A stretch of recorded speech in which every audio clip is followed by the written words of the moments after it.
Olá, eu sou Elisângela Araújo. E eu sou Igor Braga. E esse é o programa Pensar Direito, produzido pela Escola Judicial do Tribunal de Justiça do Amazonas, em parceria com a Encontro das Áreas. O Pensar Direito é uma iniciativa da EJUD para debater temas de relevância social, esclarecer dúvidas sobre a atuação do Poder Judiciário e apresentar as atividades desenvolvidas pela escola. Bom, a cada episódio a gente traz aqui um convidado ou convidada com atuação reconhecida na área discutida.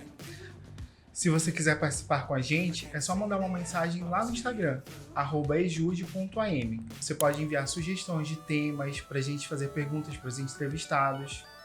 Bom, e agora que você já nos conhece, vamos para o primeiro episódio dessa temporada, não é, Igor? É isso aí. Neste episódio, nós recebemos o desembargador do Tribunal de Justiça do Estado do Amazonas, César Luiz Bandieira.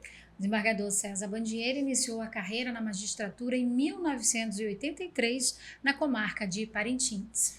Sempre foi entusiasta da modernização. Ao ser promovido para a capital, iniciou o uso da informática dentro do Poder Judiciário, com a informatização da folha de pagamento e da distribuição processual do primeiro e do segundo grau, né, desembargador? Em 1986. Já foi juiz auxiliar da Corregedoria da Presidência, foi juiz eleitoral em várias zonas eleitorais aqui do estado do Amazonas e foi também juiz auxiliar da Corregedoria do Conselho Nacional de Justiça. Foi titular da Vara de Fazenda Pública, foi promovido ao cargo de desembargador em 2021.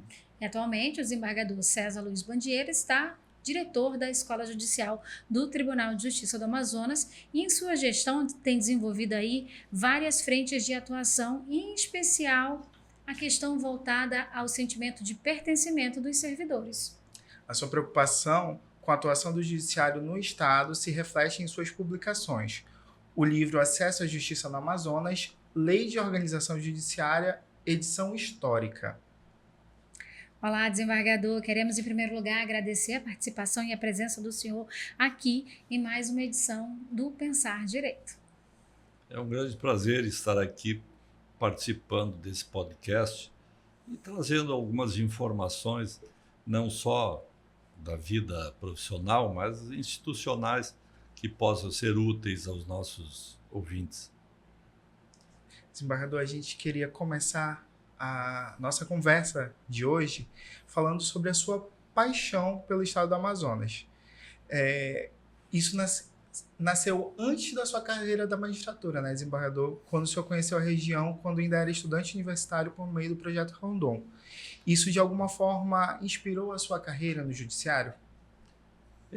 Realmente minha paixão pelo Amazonas iniciou lá em 1976, por aí, quando cursava Direito na Pontifícia Universidade Católica do Rio Grande do Sul, e surgiu a oportunidade de participar do projeto Rondon no campus avançado da PUC, que era situado em Benjamin Constant. Eram selecionados os participantes, eu consegui ser aprovado na seleção, e vim num período de férias da universidade, acho que era o mês de julho, e conheci Benjamin Constant. Foi a minha primeira pisada no solo, foi em Tabatinga, num voo fretado do projeto Rondon. De lá fomos a Benjamin Constant e já me encantou ver a Piracema dos peixes, naquela época rio cheio. Acho que era um cardume gigantesco de matrinchãs, aquele brilho dos peixes no sol, as circunstâncias lá em Benjamin Constant, a pobreza local, as dificuldades que existiam do Poder Judiciário, que eram grandes. O juiz na época lá era o Dr. Rui Queiroz. Nós, com mais duas colegas, trabalhamos um mês direto no foro, fizemos um grande trabalho de auxílio à jurisdição, e ali iniciou meu encanto pelo Amazonas. Bom, recentemente o senhor conseguiu um marco histórico aqui na Escola Judicial. Um dos destaques é justamente esse programa de interiorização, que é levar a escola para todas as comarcas do interior. E esse marco foi na primeira comarca que o senhor iniciou a sua vida como juiz. Como é que foi fechar esse programa de interiorização na comarca onde o senhor iniciou a sua vida no Poder Judiciário aqui do Amazonas? Eu fui juiz substituto da capital. Então, eu iniciei em 1980 e atuei até 83, quando fiz o concurso para juiz de direito. E como juiz de direito, assumi em Parintins a minha comarca no interior, em 1983, se não me falha a memória. E realmente encerrar lá esse programa de interiorização foi muito importante, não só para o trabalho que desenvolvemos, mas trouxe grandes memórias, porque Parintins, obviamente, é uma cidade já grande, muito diferente da cidade que eu encontrei em 83, que era pequena, isolada, nós trabalhávamos somente com papel, as comunicações eram muito precárias e havia muito serviço por ser realizado lá naquela comarca. Nós trabalhamos vários anos, 5, 6 anos lá. E agora tivemos a grande alegria de encerrar esse grande projeto da EJUDE, que demorou 2 anos para ser efetivado, porque visitamos 60 comarcas do interior, e a última foi a grande comarca de Parintins. Desembargador, a gente acompanhou a sua ida a Parintins, né? E a gente pôde perceber também que parte da programação em Parintins foi nas faculdades, né? A gente foi com a escola dentro das faculdades locais de direito. E quando o senhor falou para os alunos, deu para perceber o quanto o senhor ficou emocionado por estar lá comentando sobre a sua trajetória na carreira da magistratura e contando para eles, encorajando para que eles permaneçam nessa missão, que é trabalhar garantindo o direito das pessoas, né? Nós, com esse programa da EJUDE, nós buscamos não só treinar e capacitar e aperfeiçoar os nossos servidores, mas outorgar-lhes pertencimento institucional, que eles se orgulhem de integrar o Poder Judiciário e ressaltar a eles a importância de eles serem a porta de entrada dos jurisdicionados, que a realidade no interior do Amazonas ela não mudou muito de quando eu conheci nos anos 80, infelizmente, tem que ser dito. Melhoraram as comunicações, outros aspectos da vida, mas a pobreza, o isolamento, o desconhecimento dos direitos pelos cidadãos, as dificuldades de acesso à jurisdição, a demora da jurisdição, infelizmente, não melhoraram o quanto deveriam ter melhorado. Isso na minha visão.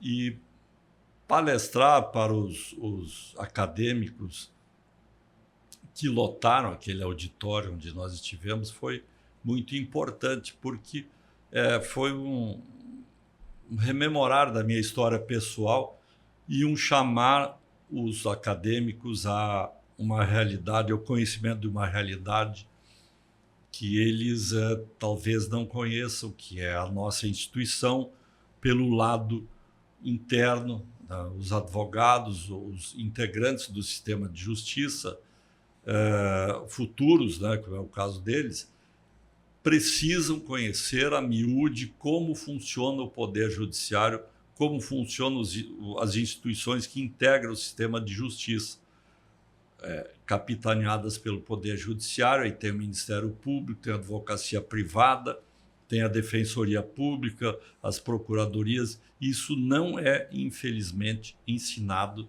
nas escolas de direito. E os acadêmicos precisam conhecer. Eu digo isso para todos que nos vejam aí. Olha, vão atrás de conhecer. A gente está aqui através da EJUDE, sempre que queiram poderão nos procurar, que nós propiciaremos essas informações. Nós temos, inclusive, um programa com universidades que leva esse conhecimento aos alunos. E esse conhecimento é fundamental. Então, foi uma passagem muito importante, muito gratificante em Parintins. E eu acho que Isso é bom, faz bem para a alma. Bom, o senhor é um homem que pensa em projetos grandes e realiza, né? O programa de interiorização é um projeto histórico, como a gente já falou no início do programa. Nunca, em mais de 100 anos de atuação, o Poder Judiciário esteve presente em um biênio em todas as comarcas. Mas eu acho que tem um projeto tão grande quanto que o senhor acabou contando lá em Parintins e que eu vou pedir para o senhor contar aqui, que foi a história da viagem no Fusca, que o senhor tinha grandes sonhos. Como é que foi? Aquilo foi quando eu mudei para o Amazonas nos anos 70, final dos anos 70, que eu conheci, depois de ter conhecido o Amazonas, eu vim para passar um período de férias e conheci a miúde o tribunal, foi muito bem acolhido pelo secretário-geral, me mostrou a instituição e tal, e falou que estaria abrindo naqueles dias um concurso para magistratura, o cargo de juiz substituto da capital. Os jovens, né, são arrojados e sonhadores. Eu, como no Rio Grande do Sul, que era toda a minha vida profissional para ser construída lá, não, os concursos demoravam 4, 5 anos para serem realizados para a magistratura, e eu já vi a perspectiva de um concurso imediato no grande estado do Amazonas, onde eu imaginei que havia muito por ser construído. Eu não contei até 13, eu acho. Eu pedi exoneração do cargo que ocupava no Poder Judiciário do Rio Grande do Sul, reuni meus livros e minhas roupas, peguei meu Fusca, deixei a família toda chorando e rumei para o Amazonas. Nessa época o senhor já conhecia o estado, né? Então o senhor já tinha vindo a primeira vez, estava tendo esse contato. Os desafios que o estado já tinha mostrado para o senhor não lhe assustaram nesse momento? Eu conhecia do estado Benjamin Constant e um pouco de Tabatinga, onde eu era o pista de pouso do avião da VASP que trouxe o pessoal do Projeto Rondon. E Manaus, quase nada. Eu conhecia o Tribunal de Justiça, aquele prédio antigo, aquele prédio da Eduardo Ribeiro tinha todas as instituições do sistema de justiça, a OAB, Ministério Público, o Poder Judiciário, todas os funcionavam cartórios, dentro. tudo funcionava ali. Inclusive cartórios extrajudiciais. E alguns, né? Então eu não conhecia muito, não. Agora foi desafio, porque querendo ou não, o senhor tinha uma vida estabilizada, o senhor já era concursado no tribunal lá do Rio Grande do Sul, pediu exoneração, vamos falar desse amor pela Amazônia, né? Pediu exoneração e veio com um sonho. E dentro do Fusca, desembargador, tinha tudo o que o senhor ia precisar para realizar esse sonho. Mas chegando aqui na capital, teve que procurar um emprego. Como é que foi essa busca? Chegando aqui não foi tão fácil, não. Por quê? Eu me inscrevi no concurso, me preparei uns 2 meses, eu acho, e fui aprovado, mas não dentro do número de vagas disponíveis. Eu fui aprovado em 13º lugar e eu acho que haviam só 11 vagas. E aí eu fiquei em Manaus sem a nomeação para juiz, sem trabalho e com o dinheiro bem escasso. Aí saí a procurar emprego pelas instituições, empresas e tal. Muitos me disseram que eu voltasse, mas eu não poderia voltar, porque seria uma grande derrota pessoal. Meu sonho era aqui.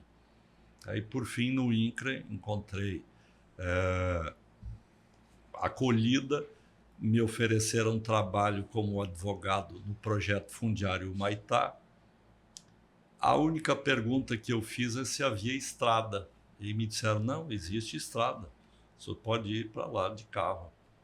Eu tinha um Fusca, né?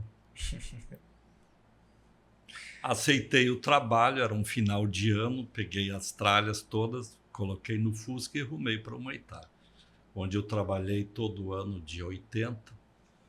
E depois fui convidado para assumir o projeto fundiário Manaus, já era uma promoção profissional. Então, quando cheguei aqui em Manaus, também veio a nomeação para o cargo de juiz. Aí eu ponderei e assumi o cargo de juiz substituto, ainda no ano de 80. Depois de fazer um bom trabalho no INCRA, o senhor conseguiu essa transferência saindo de Humaitá e vindo para Manaus na mesma época em que foi chamado para assumir o cargo de juiz aqui no Tribunal de Justiça. E aí o senhor teve que ponderar, né? Mas a vocação falou mais alto. O meu sonho desde criança era ser juíza, né? Então, eu ponderei porque a gente sempre tem que ponderar. Embora jovem, ponderei e optei pela magistratura. E aí assumi o cargo de juiz de direito, ou melhor, de juiz substituto da capital, e fui trabalhar com o juiz de direito, o desembargador Arnaldo Carpinteiro Pérez, na 18ª Vara do Júri e Execuções Criminais. Acho que era 18ª, não lembro o número. Mas era ali já no prédio atual Enoque Reis, quando mudou da capital, do centro lá do prédio do Eduardo Ribeiro, mudou para aquele prédio. Foi nesse momento. Nós pegamos as instalações novas, então só havia as instalações do Tribunal do Júri. O resto era aquele esqueleto abandonado que depois de uns 10 ou 15, 20 anos foi transformado no atual prédio. Desembargador, a gente vai trocar um pouquinho de assunto, mas ainda falar sobre essa questão da preparação, né? Preparação para essas pessoas que entram no Poder Judiciário, que se dedicam, que têm como missão se dedicar a colaborar com prestar jurisdição, né?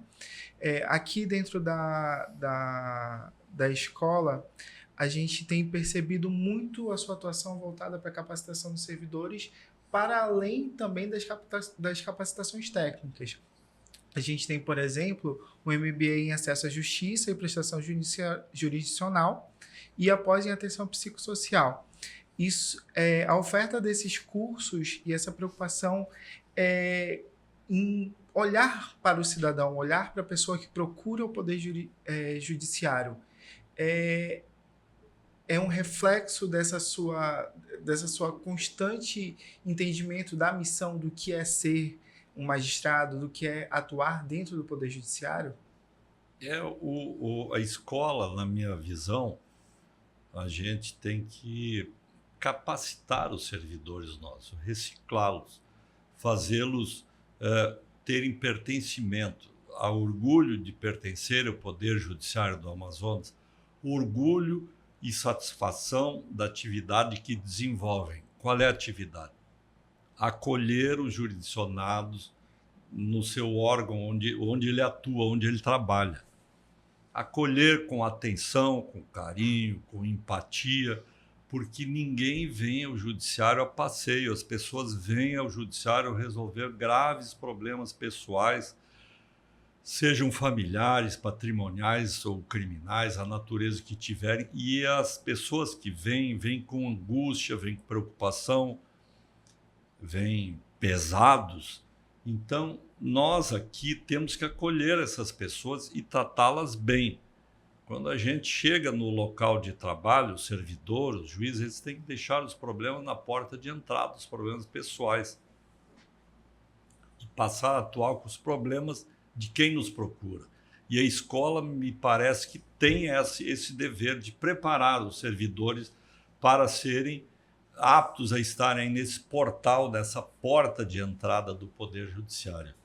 E a gente procurou fazer isso com esse programa de interiorização, procura fazer com a capacitação que ministra a eles, porque um servidor tecnicamente preparado, vamos dizer, com MBA, ou, se possível, com um mestrado, com esses cursos todos de aperfeiçoamento que nós ministramos ao longo desses 2 anos, o torna mais apto não só para exercer essa profissão, mas ele melhora pessoalmente, ele cresce como indivíduo.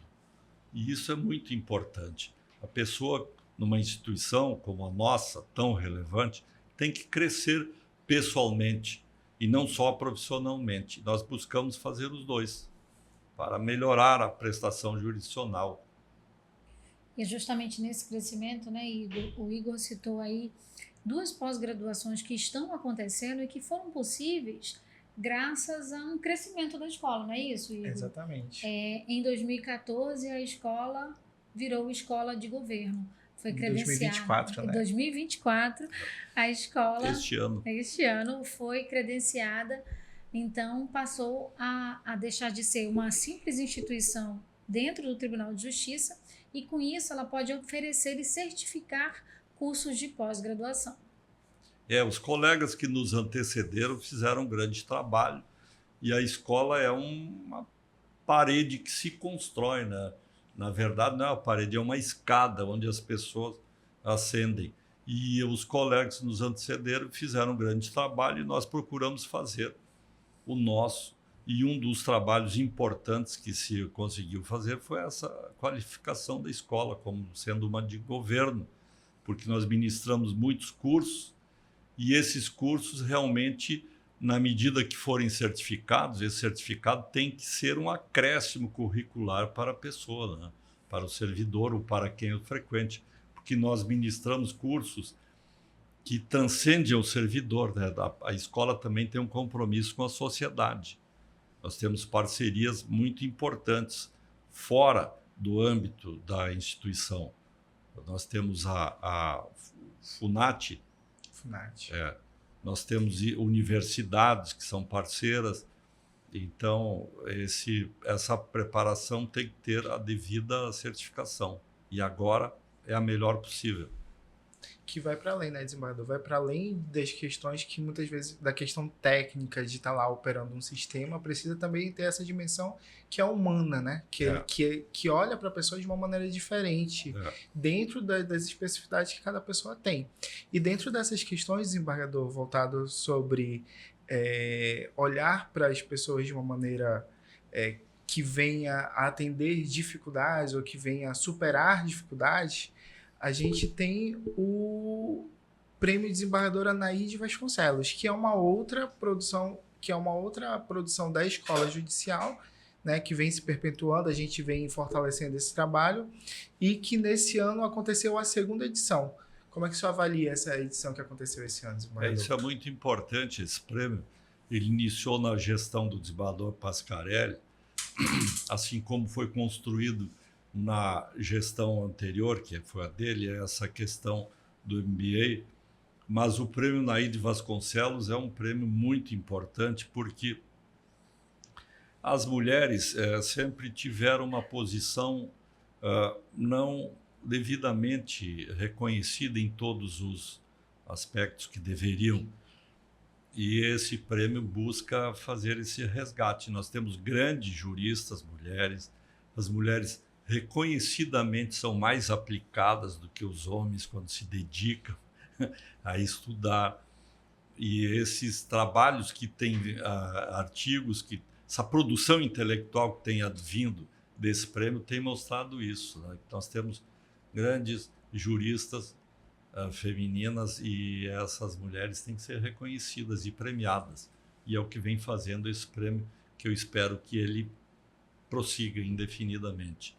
Bom, falando em questões que merecem toda a atenção, a gente não pode esquecer da visita em São Gabriel da Cachoeira, da instalação de uma subsede da Escola Judicial e questões importantes com os povos originários que o senhor destacou quando esteve presente em São Gabriel da Cachoeira em março de 2024, né? Eu lembro que o senhor chegou a relatar de trechos da infância do senhor que conviveu com indígenas lá no estado do Rio Grande do Sul e da sua preocupação com um melhor atendimento, com o acesso à justiça a esses povos aqui no Amazonas. Há que ser registrado o grande débito que a nação brasileira tem com os povos indígenas. Isso não é uma coisa de hoje, é algo histórico. E agora se busca resgatar esse débito, né, porque os nossos irmãos indígenas, eles precisam ter o reconhecimento como povos que são, com a sua cultura, com as suas questões próprias, e nós temos que levar a eles o conhecimento, as melhores condições de vida, porque pelo fato de serem indígenas não quer dizer que eles queiram viver no isolamento, na precariedade, nas condições muitas vezes desumanas que vivem, porque nós nos omitimos, nós não podemos omitir com eles. Então a escola, dentro da sua limitado campo de atuação, buscou também resgatar esse débito e desenvolver ações importantes nesse sentido. Por exemplo, nós sugerimos à Corregedoria de Justiça, e ela acolheu, um provimento no sentido de que as decisões judiciais atinentes aos indígenas tenham a versão para o idioma do indígena que participa do processo. Isso foi acolhido, é um provimento, e eu acho que os juízes devem estar vindo implementando, é um provimento bem recente.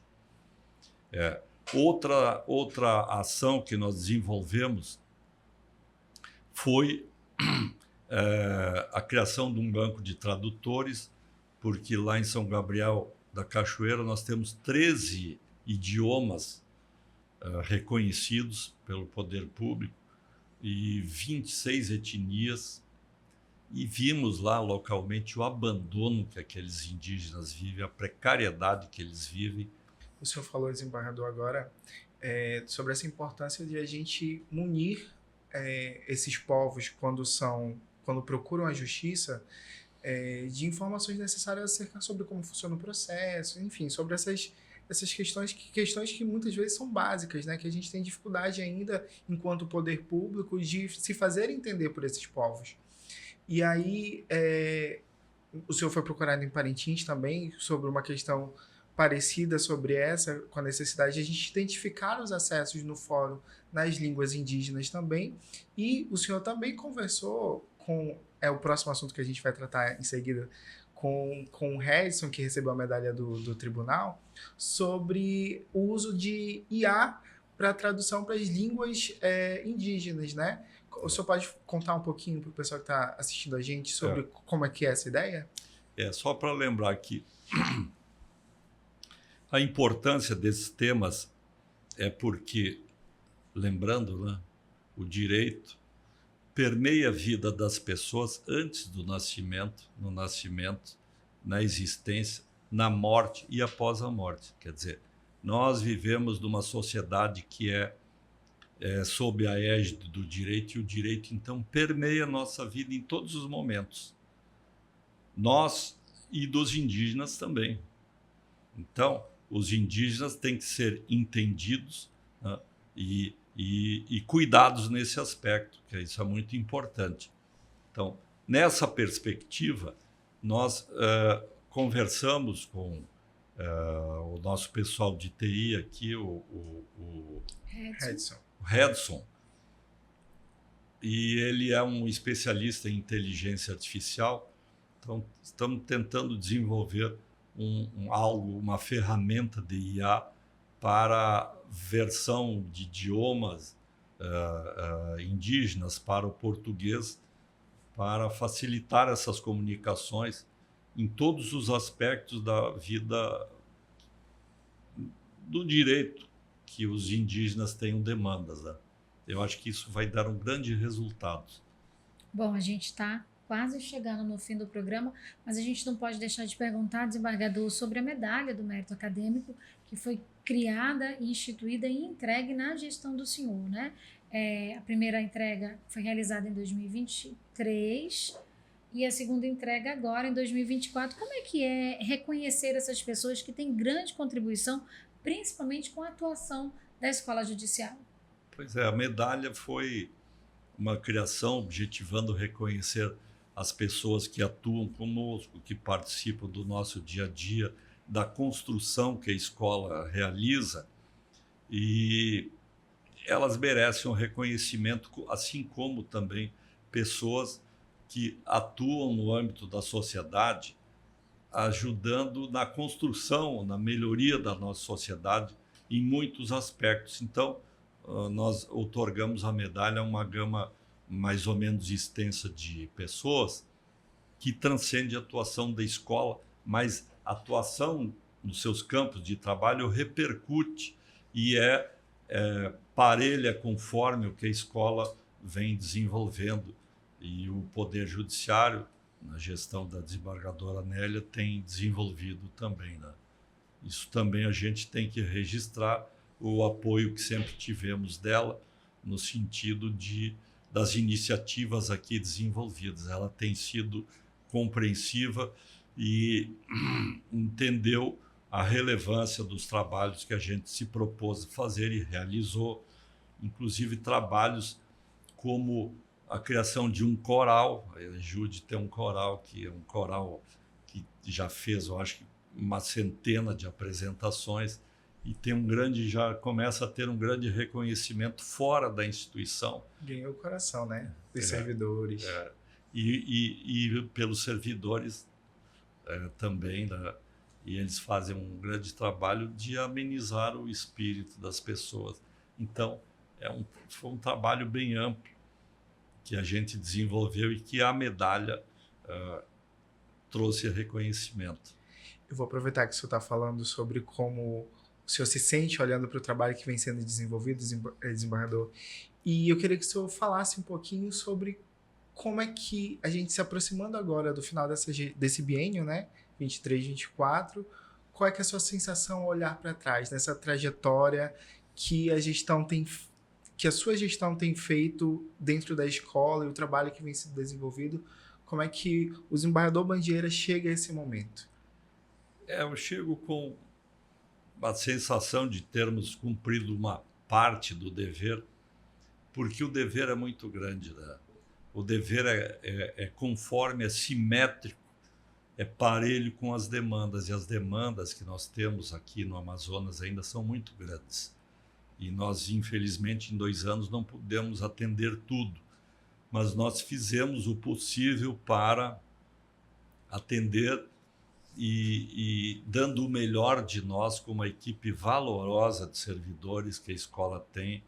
É óbvio que sem esses servidores valorosos, dedicados, não teria sido possível fazer tudo o que fizemos. Eu agradeço a eles, a cada um deles, porque eles foram muito grandes. Vocês também.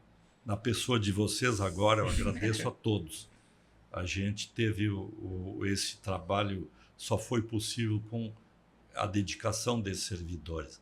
A gente acha que cumpriu uma grande parte do dever, mas ainda resta muito a ser feito, como disse lá atrás aquele militar, né? Nós temos muito por fazer ainda para atender as demandas no nosso Amazonas.